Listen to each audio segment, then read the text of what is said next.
Coming up on Mountain News this morning, Prestonsburg's officials are working to find a solution to an ongoing problem with one of the city's most beloved attractions. And in Frankfort, cancer patients, survivors, and volunteers gathered to demand action from lawmakers. Plus, in Knott County, school is out for the 4th day in a row, not for snow or flooding, but yet another round of illness. Dedicated to Eastern and Southern Kentucky, this is WYMT Mountain News This Morning.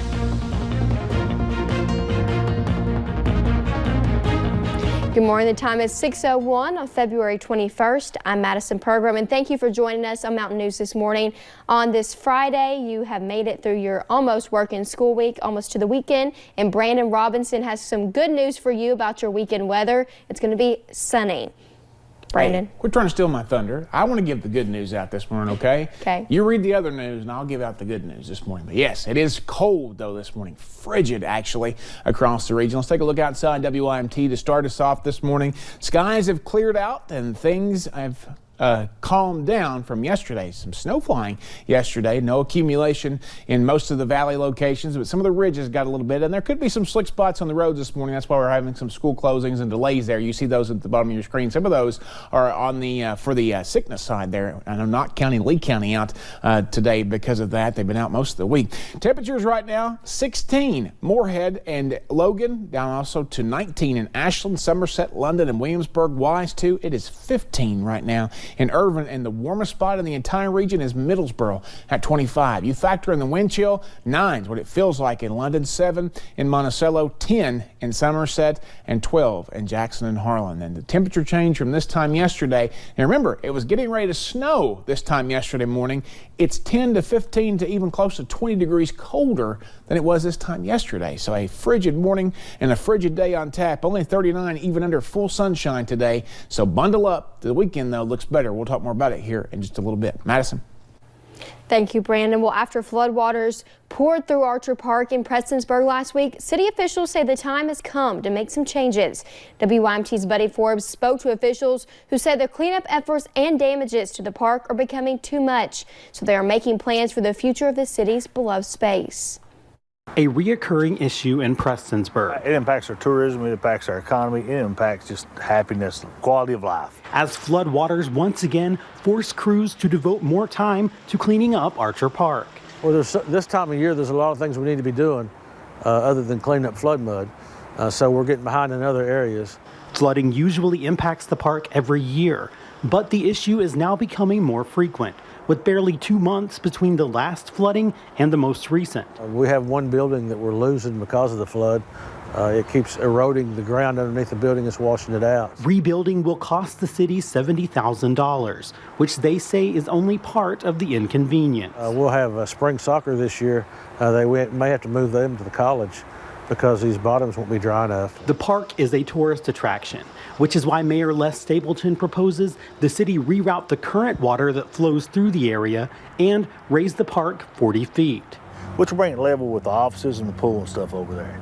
If we can raise it that much, move the creek back on the hillside, man, that's going to make such an impact here. He says that will take time and teamwork. Environmental people obviously going to have to deal with it. Division of Water, Corps of Engineers, and there's just so many different steps along the way. I'm going to try to bring them all to the table one time so we can actually get a game plan of what we're going to have to do. But he believes raising the park is the best way. It's going to make the impact like which people really won't realize. To give the community the lift it needs. In Floyd County, Buddy Forbes, WYMT Mountain News. Now, Stapleton says the plans are all in the early stages and have not been formally discussed with local and state leaders. He says the city is just looking for some relief. Now, last Thursday, a quiet community in Pike County was startled by sounds of a fiery train derailment. This is footage from that day. A mudslide from recent rains was blamed for the derailment in Draffin. Local rescue crews hurried to reach the 2 engineers by boat. Both made it out safely. The train was carrying ethanol, and this photo is from yesterday morning. CSX removed all of the contaminated soil, cleared the slide area, and is readying the area for track repair. This ends the emergency phase, and the company is still continuing long-term monitoring of the site, including water samples. And no school, that seems to be the story in the mountains recently. And in Knott County, that trend will continue into today.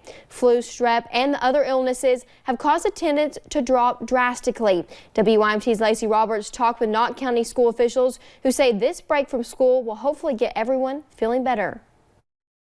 Desks and halls are empty across eastern Kentucky as sickness sweeps through the region. Attendance will get better for a day and then it gets worse again. Here in Knott County, schools were closed for the past 3 days and will be closed again Friday. At this time, we didn't have another option. I didn't feel like to get rid of this.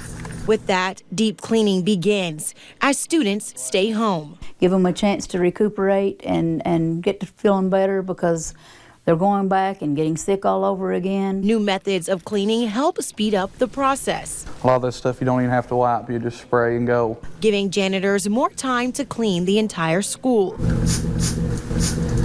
Anything anybody has contact with, we're going to try to take care of today. Keyboard, lockers, and door handles. That's the first thing someone's going to grab when they come here. The cleaning stretches the entire school, and that includes buses. Half the schools are coming through today. The remaining half will bring their buses in tomorrow. All seats have been wiped down with an antibacterial wipe, and this disinfectant bomb will entirely fumigate the bus. According to the Kentucky Department of Education, it's the most effective form of combating bacteria on the bus. And this job doesn't stop until everything is clean. In Knott County, Lacey Roberts, WYMT Mountain News. Now, Superintendent Kim King says she hopes everyone is staying warm and taking their medicine. She hopes to see everyone back in school next week. And yesterday was Cancer Action Day at the state capitol. Cancer patients, survivors, and volunteers gathered in Frankfort to demand action from lawmakers. Advocates estimate that more than 26,000 Kentuckians will be diagnosed with cancer this year. Nearly half will die from the disease, and members from the American Cancer Society lined the hallway between the annex and the Capitol building with the stories of survivors. We need to do everything we can to reduce the mortality rate because it's still high in Kentucky, and lawmakers can help that. Now, advocates asked to increase funding for research and screening programs. They also asked that the government restore funding to the state's tobacco cessation and prevention program in an attempt to keep children from becoming addicted. And in Greenup County, officials announced earlier this week that all hospital-based patient care at Our Lady of Fontaine Hospital will end in April. According to a release from the company that owns the hospital, that care includes emergency services and acute care at the hospital. Those services will end April 30th. The company says EMS will be notified that no patients will be accepted after that date. The company originally announced that the closure would take place in September of this year. And a medical marijuana bill has taken another step forward. Kentucky House lawmakers voted 65-30 in favor of the bill last night. That comes after hours of debate on the House floor. This is the furthest a medical marijuana bill has made it in Frankfort. But this proposal comes with a list of restrictions if it is passed, and that includes not allowing people to smoke medical marijuana. Olivia Russell is in Frankfort with a look at the debate. The vote to pass House Bill 136 came after more than 2 hours of testimony on the floor. House Bill 136. 18 amendments were proposed to the medical marijuana bill. Some tightened language, others proposed more restrictions. A couple of those restrictions include no smoking and no public use. Lead sponsor Representative Jason Nemes called it the tightest medical marijuana bill in the country and based on many years of research. We worked on this bill a long time. We've met with stakeholders from law enforcement, stakeholders, constituents, regular folks, patients, physicians, chiropractors. I mean, you name it, we've been there. The bill passed with a vote of 65-30, meaning nearly 1/3 of representatives present were opposed to this bill. Those lawmakers made their opinions heard. Some argue the potential for criminal abuse. Representative Stan Lee says he believes this bill will be a gateway to legalizing recreational marijuana. And there's not a person in here right now that's looking at me that doesn't know that that's coming. It's going to come. I hope it doesn't, but you know it's going to come.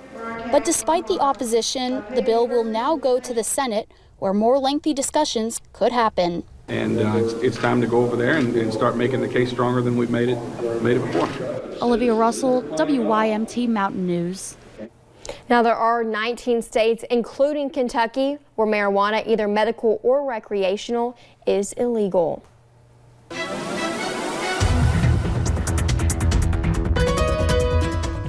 The weather can be summed up in one word this morning: frigid. Take a look at the temperatures across the region this morning.